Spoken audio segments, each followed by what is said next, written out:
Janela, kain ko. Saksak mo na lang yun sa baga mo. I bought this for you. At wala akong pakialam. Akin na lang, Cairo.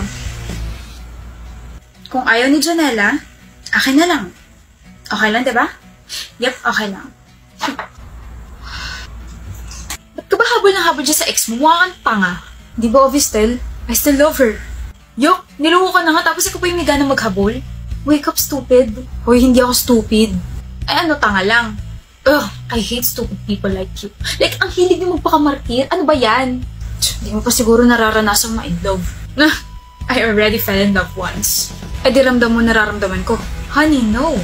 When my ex cheated on me, I only cried and moved on. Hindi ako naghabol dahil kapag ginawa ko yun, mag-feeling mataas siya tapos sa huli ako talo?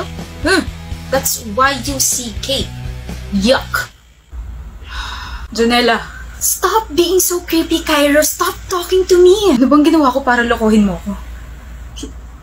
Hindi ba sapat yung pagmamahal ko para hanapin mo yun sa iba? You're too good for me, Cairo. I want someone na medyo bad boy. Gaya ni Glenn. Hoy, ano ko nasa Wattpad? Walang tugod sa taong marunong makontento. Hanap mo pala bad boy. I suggest kantahin mo na lang yung kanta ng Red Velvet. Tara na nga. Sa kakasabat mo, akala mo ba magugustuhan ka ni Cairo? No. Hahabulin niya ako nang hahabulin hanggang sa ma-realize mo na kawawa ka sa huli. I told you, Cairo. Feeling mataas talaga yung mga ex na yan.